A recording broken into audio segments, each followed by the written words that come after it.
यह वर्ष 10,191 है। हम एक ग्रह को देखते हैं जिसका नाम अराकिस है, जहां फ्रीमेन नामक लोग रहते हैं जो कुशल योद्धा हैं। हम चानी को देखते हैं जो एक फ्रीमेन है, जो हमें बताती है कि उसके ग्रह पर हार्कोनेंस का शासन है जिन्होंने उन पर आक्रमण किया है। वे ग्रह के स्पाइस चुराने के लिए यहाँ आए थे, जिसे वे मशीनों का उपयोग करके हार्वेस्ट करते हैं और बहुत अमीर बन गए हैं। सभी ग्रहों पर शादम नामक एक सम्राट का शासन है जिसने स्पाइस लाने के लिए हार्कोनेंस को अराकिस भेजा था। एक दिन सम्राट ने हार्कोनेंस को ग्रह छोड़ने का आदेश दिया, जिससे चानी और उसके लोग हैरान हो गए। इसके बाद हम पॉल को देखते हैं जो चानी के सपने देखता है और जाग जाता है।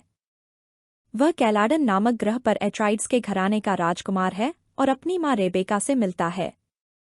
रेबेका उसे सम्राट की सेना से मिलने के लिए तैयार रहने के लिए कहती है और उसे अपनी आवाज़ का अभ्यास करने के लिए कहती है। पॉल अपनी आवाज़ का उपयोग रेबेका को नियंत्रित करने और उसे पानी का गिलास देने का आदेश देने के लिए करता है। पॉल को रेबेका द्वारा बेने गेसेरिट में प्रशिक्षित किया जा रहा है, जो एक विशेष महिला क्लब है जिसके सदस्यों में एडवांस्ड शारीरिक और मानसिक क्षमताएं हैं। बाद में पॉल ने फ्रीमेन के बारे में पढ़ा और उसे पता चला कि उनके ग्रह से स्पाइस का उपयोग अंतरतारकीय यात्रा के लिए किया जाता है और यह बहुत मूल्यवान पदार्थ है। बाद में पॉल और उसके पिता लेटो ने अपने ग्रह पर सम्राट के दूत का स्वागत किया, जो एक आदेश लेकर आया। उसने बताया कि सम्राट ने लेटो को अराकिस पर स्पाइस उत्पादन संचालन को आगे बढ़ाने का फैसला किया है और लेटो ने इसे स्वीकार कर लिया। उसने आदेश को स्वीकार करने के लिए अपनी अंगूठी को मुहर के रूप में इस्तेमाल किया और बाद में हम डंकन को देखते हैं जो पॉल से मिलता है। पॉल ने उसे अपने साथ अराकिस पहले जाने का अनुरोध किया और डंकन को अपने सपने के बारे में बताया। उसने कहा कि उसने उसके मरने के बारे में सपना देखा और डंकन ने उसे चिंता न करने के लिए कहा और कहा वह जल्द ही उसे अराकिस पर देखेगा। पॉल लेटो से उसे पहले भेजने का अनुरोध करता है, लेकिन वह कहता है कि वह ऐसा जोखिम नहीं उठा सकता क्योंकि वह एट्राइड्स का फ्यूचर राजा है। लेटो ने कहा कि वे राजनीतिक खतरे का सामना कर रहे हैं और सम्राट एट्राइड्स के लोगों से डरता है और इसलिए वह उन्हें विफल करने के लिए अराकिस भेज रहा है। लेटो ने फ्रीमेन के साथ गठबंधन बनाने की योजना बनाई और उनके बारे में अधिक जानने के लिए डंकन को पहले भेजा। लेटो ने हार्कोनेंस और सम्राट के खिलाफ लड़ने और मजबूत बनने के लिए फ्रीमेन क्षमताओं का उपयोग करने की योजना बनाई है। पॉल को लगता है कि वह एट्राइड्स का नेतृत्व करने के लिए तैयार नहीं है, लेकिन लेटो उसे बताता है कि जब वह तैयार होगा तो वह खुद ही जान जाएगा और उसे ज्यादा चिंता करने की जरूरत नहीं है। बाद में पॉल को गुर्नी द्वारा प्रशिक्षित किया जाता है, जो एक हथियार विशेषज्ञ है, और पॉल अपनी ढाल को सक्रिय करता है और वे लड़ाई शुरू करते हैं। पॉल खुद का बचाव करने में कामयाब हो जाता है और वे दोनों एक दूसरे को हराने में कामयाब हो जाते हैं और गुर्नी उसे अराकिस के लिए तैयार रहने के लिए कहता है। आगे हम रब्बन को देखते हैं जो हार्कोनेन के नेता लॉर्ड बैरन से मिलता है और उसे बताता है कि सम्राट के आदेश के अनुसार उनके सभी जहाज अराकिस छोड़ चुके हैं।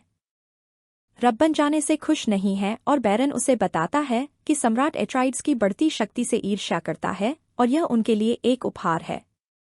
रेबेका पॉल को जगाती है और उसे बताती है कि उसके शिक्षक गयुस हेलेन उससे मिलने आए हैं और डॉक्टर येऊ से उसके स्वास्थ्य की जांच करने के लिए कहते हैं।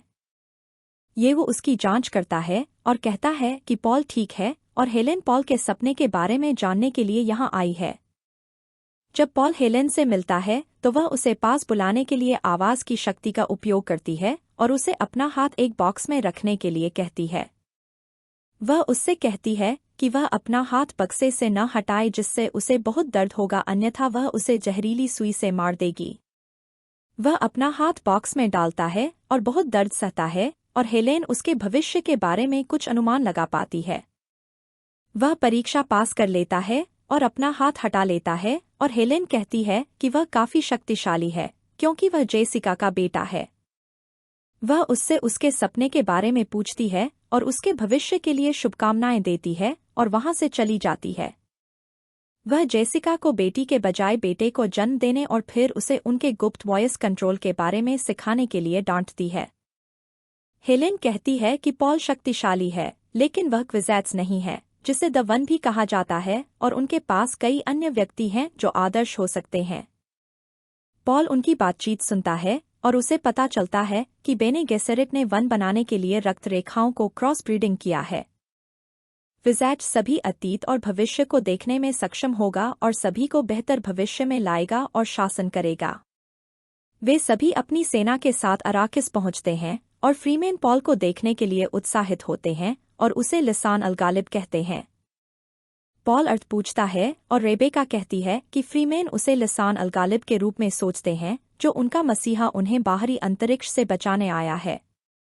उसे पता चलता है कि बेने गेसेरिट फ्रीमेन को उनके मसीहा के बारे में बता रहे हैं और वे अपने हेलीकॉप्टर में वहां से उड़ जाते हैं। रेबेका बाद में एक महिला को चुनती है जो नौकरानी के रूप में काम करती है और नौकरानी उसे चाकू का एक उपहार देती है। वह कहती है कि चाकू रेत के कीड़ों के दांत से बना है जो रेगिस्तान के नीचे यात्रा करते हैं। बाद में पॉल रेत के कीड़ों के बारे में वीडियो देखता है और उसे पता चलता है कि फ्रीमेन उनसे बचने के लिए रेत पर चलने के लिए सैंड वॉक का उपयोग करते हैं। अचानक पॉल को एक कीड़ा दिखाई देता है जो उसे मारने के लिए एक हथियार है और एक छेद के माध्यम से उसके कमरे में प्रवेश करता है। वह रोशनी के पीछे छिप जाता है और उसे पकड़ने और नष्ट करने में सफल हो जाता है और सैनिकों को एक हार्कोनेन एजेंट मिल जाता है। एजेंट एक दीवार में छिपा हुआ था और अब मर चुका है और उसने पॉल पर हमला करने के लिए पाइप का इस्तेमाल किया। लेटो सैनिकों पर क्रोधित हो जाता है और उन्हें जासूस को खोजने और उसे पकड़ने के लिए कहता है। हेलेन बैरन से मिलती है और उसे बताती है कि अगर वह लेटो को मार देता है तो सम्राट अपनी सरदौकर सेना के साथ उसका समर्थन करेगा। वह कहती है कि रेबेका और पॉल को नुकसान नहीं पहुंचाया जाना चाहिए क्योंकि वे बेने गेसेरिट के हैं, और बैरन सहमत हो जाता है। उसके जाने के बाद बैरन अपने आदमी से कहता है कि लेटो के मरने के बाद उन्हें पकड़कर रेगिस्तान में छोड़ दे। बाद में एक बैठक में लेटो को पता चलता है कि उन्हें स्पाइस की कटाई शुरू करने की जरूरत है, लेकिन वे समय से पीछे हैं। उसे पता चलता है कि हार्कोनेन ने जाने से पहले उपकरणों में तोड़फोड़ की है और वह डॉक्टर काइनस से मिलने का फैसला करता है जो ऑपरेशन चलाने की प्रभारी है। अचानक डंकन आता है और बताता है कि वह फ्रीमेन के साथ रेगिस्तान में था और लेटो से बात करने के लिए उनके नेता स्टिल्गर को लाया है। डंकन का कहना है कि रेगिस्तान के नीचे क्रेवन में लाखों फ्रीमैन छिपे हुए हैं और लेटो यह सुनकर खुश होता है। स्टिल्गर लेटो से मिलता है और उसे अपने लिए जरूरी सभी स्पाइस इकट्ठा करने के लिए कहता है, लेकिन उसके लोगों का शिकार न करने के लिए कहता है और लेटो सहमत हो जाता है। स्टिल्गर यह जानकर खुश होता है और वहां से चला जाता है और डंकन पॉल को एक पैरा कंपास देता है क्योंकि यहाँ के चंद्रमाओं में चुंबकीय क्षेत्र होते हैं। लेटो कीन्स से मिलता है जो उन्हें स्टिलसूट देती है जो विशेष रूप से रेगिस्तान के लिए बनाए गए हैं और फ्रीमैन द्वारा बनाए गए हैं।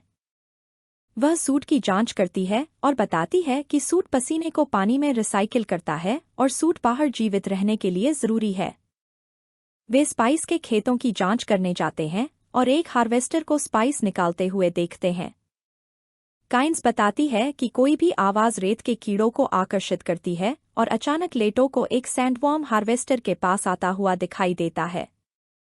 काइंस हार्वेस्टर को दूर ले जाने के लिए एक लिफ्टर विमान को बुलाती है, लेकिन विमान में खराबी आ जाती है और वह इसे उठा नहीं पाता। लेटो चालक दल को बचाने का फैसला करता है और सभी 21 सदस्यों को बचाने के लिए अपने दूसरे जहाज को बुलाता है और अपने जहाज को उतारता है। पॉल उन्हें लेने के लिए निकल पड़ता है और रेत को छूता है और उसमें स्पाइस देखता है और लेटो को पता चलता है कि रेत का कीड़ा 2 मिनट की दूरी पर है। पॉल वर्कर्स को जल्दी से विमान पर जाने के लिए कहता है, लेकिन रेगिस्तान में स्पाइस के संपर्क में आता है और उसे सपने आने लगते हैं। गुर्नी बाहर जाता है और पॉल को जगाने में कामयाब हो जाता है और वे मुश्किल से समय पर जहाज तक पहुंच पाते हैं। वे वर्कर्स के साथ उड़ जाते हैं और देखते हैं कि रेत का कीड़ा हार्वेस्टर को निगल जाता है। लेटो पॉल को अगली बार सावधान रहने के लिए कहता है और काइनस को बताता है कि उसे जानबूझकर ऐसे उपकरण दिए गए हैं ताकि वह असफल हो जाए। डॉक्टर यू पॉल की जांच करता है और कहता है कि उसे स्पाइस से एलर्जी है, लेकिन पॉल कहता है कि उसे एक विजन मिली है। वह रेबेका को बताता है कि उसने अपने सपने में एक महिला और एक युद्ध आते देखा और उसने यह भी देखा कि उसकी मां गर्भवती है। रेबेका यह सुनकर चौंक जाती है क्योंकि उसे भी इस बारे में पता नहीं था। सरदौकर और हार्कोनेन सेनाएं एट्राइड्स पर हमला करने के लिए खुद को तैयार करती हैं। लेटो रेबेका से मिलता है और उसे अपने बेटे की रक्षा करने को कहता है अगर उसे कुछ हो जाता है, और वह सहमत हो जाती है। रात में लेटो रेबेका से कहता है कि उसे उससे शादी करनी चाहिए थी और उसके कमरे के बाहर गार्ड को किसी ने मार डाला है। ढालें नीचे गिर जाती हैं और लेटो बाहर जाता है और पाता है कि नौकरानी पर हमला किया गया है और वह मर चुकी है। अचानक लेटो पर एक झरीले तीर से हमला होता है और वह गिर जाता है और हम देखते हैं कि डॉक्टर यू ने ऐसा किया। गुर्नी जाग जाता है और बाहर जाता है और देखता है कि उन पर दुश्मन सैनिकों द्वारा हमला किया जा रहा है। दुश्मन उनके जहाज़ों को नष्ट करना और उनके सैनिकों को मारना शुरू कर देता है और गुर्नी अपने सैनिकों को उन पर हमला करने के लिए भेजता है। यू लेटो को बताता है कि बैरन ने उसकी पत्नी का अपहरण कर लिया है और उसके पास उसे धोखा देने के अलावा कोई विकल्प नहीं था। वह पॉल की मदद करने का वादा करता है और लेटो की अंगूठी लेता है और उसके दांत को एक जहरीले दांत से बदल देता है ताकि वह बैरन को मार सके। वह कहता है कि दांत को सही समय पर कुचलना चाहिए जिससे हवा में जहरीली गैस निकलेगी और उसके आसपास के सभी लोग मर जाएंगे। डंकन कुछ सैनिकों को मारने में कामयाब हो जाता है और पाता है कि पॉल अपने कमरे से गायब है। पॉल और रेबेका को हार्कोनेन सैनिकों ने पकड़ लिया है जो उन्हें रेगिस्तान में छोड़ने के लिए विमान में ले जा रहे हैं। दुश्मन बाकी सैनिकों पर हमला करता है और डंकन दुश्मन के जहाज को चुराकर वहां से भाग जाता है। रेबेका पॉल को वॉयस का उपयोग करने का संकेत देती है और वह रेबेका को मुक्त करने में एक सैनिक को नियंत्रित करने में सफल हो जाता है। फिर वह अपनी आवाज का उपयोग करके सभी शेष सैनिकों को मार देती है और उन्हें पता चलता है कि जहाज को निष्क्रिय कर दिया गया है। वे देखते हैं कि उनका घर नष्ट हो गया है और दुखी महसूस करते हैं और लेटो बैरन द्वारा पकड़े जाने पर जागता है। यूए बैरन से मिलने आता है और अपनी पत्नी को मुक्त करने के लिए कहता है, लेकिन बैरन उसे मार देता है और लेटो को बताता है कि आज रात उसका पूरा परिवार मर गया है। लेटो बैरन को अपने पास बुलाता है और उससे बात करता है और बैरन अपनी ढाल को सक्रिय करता है और लेटो जहरीले दांत का उपयोग करके हवा में गैस छोड़ता है। पॉल को अपने पिता की अंगूठी मिलती है और रेबेका को पता चलता है कि लेटो मर चुका है और वह दर्द में रोती है। काइनस डंकन से मिलती है जो उसे सम्राट के विश्वासघात के बारे में राज्य के सभी अन्य महान घरों को बताने के लिए कहता है, लेकिन वह ऐसा करने से मना कर देती है। हम देखते हैं कि कमरे में सभी की मृत्यु हो गई है लेकिन बैरन बच गया है, लेकिन बुरी तरह घायल है। बाद में पॉल को रेत में स्पाइस के कारण भविष्य का एक और दृश्य दिखाई देता है जहां वह फिर से चानी को देखता है। वह देखता है कि एक युद्ध आ रहा है और वह भी फ्रीमैन के रूप में इसमें लड़ रहा है और युद्ध का नेतृत्व कर रहा है और डर जाता है। रेबेका उसे शांत करने की कोशिश करती है लेकिन वह उस पर चिल्लाता है कि उसने उसे एक राक्षस बना दिया है और रोता है और उसे गले लगाता है। अगली सुबह वे अपने छिपने के स्थान से बाहर आते हैं और देखते हैं कि डंकन उन्हें बचाने के लिए आया है और उसके साथ जाते हैं। वे सैनिकों से छिपने के लिए एक पुराने स्टेशन पर जाते हैं और पॉल काइनस से सम्राट और उसकी योजना के बारे में सभी महान घरों को बताने के लिए कहता है। काइनस कहती है कि कोई भी उसकी बात नहीं सुनेगा। पॉल कहता है कि वह सम्राट की बेटी से शादी के लिए हाथ मांग सकता है लेकिन वह इसके लिए सहमत नहीं होती है।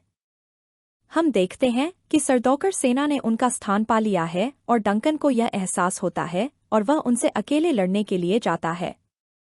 पॉल उसे रोकने की कोशिश करता है लेकिन डंकन दरवाजा बंद कर देता है और उनसे लड़ने लगता है और काइनस भागने के लिए एक गुप्त निकास द्वार खोलता है। डंकन सैनिकों को दरवाजा खोलने से रोकता है और बाकी लोग वहां से भाग जाते हैं और डंकन मारा जाता है। काइनस उन्हें हेलीकॉप्टर लेने और फ्रीमैन को खोजने के लिए कहता है और वह जाकर दूसरों को हमले के बारे में सूचित करेगी। पॉल और रेबेका वहां से भाग जाते हैं और काइनस सैंडवर्म को आकर्षित करने के लिए एक थंपिंग डिवाइस का उपयोग करती है। वह सैंडवर्म को आते हुए देखती है लेकिन सैनिकों द्वारा हमला किया जाता है और वे सभी कीड़े द्वारा खा लिए जाते हैं। पॉल देखता है कि दुश्मन के हेलीकॉप्टर उनके पीछे हैं और उनसे बचने के लिए रेत के तूफान में चला जाता है। वह विमान पर नियंत्रण खो देता है और देखता है कि यह नष्ट हो रहा है और उसे फ्लो के साथ जाने का एक विजन आता है। वह विमान पर नियंत्रण छोड़ देता है और हम देखते हैं कि बैरन हमले से उपचार प्राप्त कर रहा है। उसका भतीजा रब्बन उसे बताता है कि पॉल और रेबेका तूफान में प्रवेश करने के बाद से मर चुके हैं। बैरन उसे स्पाइस बेचना शुरू करने और इसका उत्पादन फिर से शुरू करने के लिए कहता है क्योंकि युद्ध ने उसे पैसे खर्च करने पर मजबूर कर दिया है। हेलीकॉप्टर अपने आप तूफान से बाहर आ जाता है, लेकिन उसके ब्लेड खो जाते हैं और पॉल उसे सुरक्षित रूप से रेगिस्तान में उतार देता है। वे हेलीकॉप्टर से बाहर निकलते हैं और अपने सूट पहनते हैं और फ्रीमैन की खोज शुरू करते हैं और उनका स्थान ढूंढते हैं। वे सैंडवॉक का उपयोग करके उनके स्थान पर जाने का निर्णय लेते हैं ताकि रेत के कीड़ों से बच सकें, लेकिन एक कीड़े द्वारा हमला किया जाता है। वे इससे बच निकलने में सफल होते हैं और देखते हैं कि उन्हें फ्रीमैन ने बचा लिया है, जिन्होंने उन्हें घेर लिया है। फ्रीमैन उन्हें मारना चाहते हैं और उनके शरीर से पानी निकालना चाहते हैं, लेकिन पॉल उनमें से स्टिल्गर को पहचान लेता है। स्टिल्गर कहता है कि वे पॉल को अपने साथ ले जा सकते हैं, लेकिन रेबेका को नहीं क्योंकि वह कमजोर है और उस पर हमला करता है। रेबेका खुद का बचाव करने में सफल हो जाती है और स्टिल्गर देखता है कि वह मजबूत है और उन्हें अपने गांव ले जाने के लिए सहमत हो जाता है। पॉल अपने सपनों की लड़की चानी से मिलता है और वह बताती है कि दूसरे फ्रीमैन उसे अपना मसीहा समझते हैं। जेमिस नाम का एक फ्रीमैन इसका विरोध करता है और पॉल को रेबेका के भाग्य का फैसला करने की चुनौती देता है। चानी लड़ाई के लिए पॉल को अपनी तलवार देती है और कहती है कि उसे विश्वास नहीं है कि वह लिसान अल गालिब है। वे लड़ाई शुरू करते हैं और पॉल जेमिस से खुद का बचाव करता है और उसे पता चलता है कि जीतने के लिए उसे मारना होगा। पॉल को एक और विजन मिलती है और वह जेमिस को मार देता है और लड़ाई जीत जाता है और सभी फ्रीमैन उसे स्वीकार करते हैं अपने रूप में। स्टिल्गर उसे अपने गांव तक चलने के लिए कहता है, लेकिन रेबेका कहती है कि उन्हें ग्रह से भागने की जरूरत है। पॉल ने अपने विजन के अनुसार फ्रीमैन का फॉलो करने का फैसला किया और वे जेमिस के शरीर को अपने साथ ले गए। पॉल ने एक फ्रीमैन को सैंडवर्म पर सवार देखा और उनके साथ जाने के अपने फैसले से खुश होता है।